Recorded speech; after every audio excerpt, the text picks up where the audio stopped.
hey, so are you getting like any work done? Like any work done at all? Like anything done at all? If you are, tell me how, because I'm not. Like, I'm not crossing anything off my list. I'm not really doing anything. I haven't been able to like have coherent thoughts or do coherent things. We're in an interesting moment, right? Like collectively, we are all kind of on edge and waiting and holding our breaths for some information, which feels like so weird, because it feels like such a long election season. And if you're in the States or if you're not in the States and you're watching this, you know what I mean? It just feels like we're all waiting and that there's nothing to be done in the waiting. This is not a political video. This is not, I have an answers video. I just keep thinking about our stories. I keep thinking about our personal stories and our collective stories and what we wear when we wait. And I had a couple specific thoughts this morning, and ever since my brain put those things together, it's like I'm not only just refreshing my phone, because I am, but I'm thinking about those stories and how we tell them and how the collective and the personal stories like intermesh, right? I consider myself a storyteller, and I consider you a storyteller, and I'm just a collector of stories. And my medium, for the most part, recently is fashion. And you know this, you know that I believe that what we wear helps tell our story, and what we choose to wear helps tell our stories, and the fashion choices that we make and who we support and all those things that helps tell our stories. And I do, it's what I like live my life on. But most of those stories are personal, and not just because, oh, you're the star of your own life, which you are, but you know your personal stories. You know what you want and who the players are, and what you can control, and what you can do and what you're trying to say. And so your personal stories are what we dress for, because that's what you're doing. And yes, we have collective stories. Like, we always have collective stories. There's always a collective story going on. But sometimes we don't see the big picture of it, like we aren't, yes, what we do affects it, but we aren't like this big moment like we're in right now. It's not always that way. Like, on just a random Tuesday, not in 2020, you might not be aware of the collective story, even if you're playing a part in it.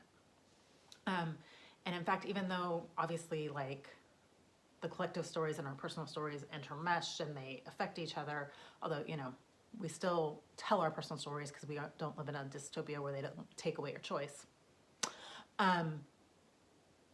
Often the collective and the personal stories can even be disjointed. And we all know that because we've all had those experiences where you've had like a really bad breakup, or someone you love died, or conversely, like something amazing happened and you booked a job and you got the thing that you wanted. Either way, your life has changed, and you're living that moment, and you go out and people are like, well, I'm just at the store. I don't even know what day it is really. Thursday. It's just a Thursday for people. We all know how it feels like when the collective and the personal are disjointed. But again, the personal is what we're used to, right? That's our jam. That's where our big portion of our lives are in our personal stories. And I was thinking this morning, what spurred all this thought process was I was thinking about Mad Men, which is gorgeous and wonderful and amazing, and you should watch it again. But I was thinking about how they handled the JFK assassination. And I've always thought that episode was so well done and so fascinating, because it took the juxtaposition of the collective story, because, the JFK assassination is one of those events. My parents can tell you where they were. My grandparents can tell you where they were. Everyone who was alive and cognizant of that time can be like, that's such an event that affected me, and this is what happened. But they placed it in a personal story. That was at Roger's daughter's wedding. And obviously the wedding still went on, but it wasn't a happy occasion on this. And it was this personal story that became overrun by the collective story. And a lot of times I feel like collective stories do that, and in fact, most of the time when we get the narrative of the big collective story, a lot of times it's like a big event that's happened, and then we're doing the fallout, right? Like the assassination, 9/11, all these things are something that happened, and the story that we're telling is the aftermath. We're not always involved in the event. And I think what is so interesting right now is the collective story, this waiting, this vigil that we're almost holding, right? We're almost holding this vigil. Is we know the story. It's not an event that's going to happen. We do the fallout. It's an event that we're in the middle of, that we're watching happening, that we're all cognizant of, that we're all in. Even, I mean, most of us aren't counting, but we're in it, right? And we know it's going to have an end date. We know they're going to count and we're going to have an answer. And then a new collective story will start, and we'll give oxygen to our personal stories again, or whatever it is. But it's such an interesting moment that this collective story is kind of overbearing, and like I think for most of us, we are having a hard time dealing with our personal stories right now. Another thing that spurred all these thoughts and this, kind of like, well, what do we do? Like, what do we talk about? Last night I was scrolling Instagram though, and I saw a post from someone that I love, and it was like, well, I don't know what to say right now, because you might not care about fashion in the midst of your scrolling or you're waiting, or whatever you're doing. And then I did have the thought. I was like, do I not post? It is weird to be thinking like, hey, like we could have an answer that really changes the world. I also really love sweater skirts, because I'm obsessed with them, and that's a different story. But those juxtapositions are hard. And I dealt with this at the beginning of the pandemic. We all did. When we got on lockdown and different stuff, kind of balancing the, hey, this big, huge thing collective is happening. Personally, like maybe you need new loungewear and it's on sale. And finding that balance was interesting for me. And I think, obviously we're all still finding it. But especially this specific moment that has a very specific end date that we still don't know what it is, but it has an ending. And do we tell our personal stories when the collective gets all the oxygen? Like how do we do that?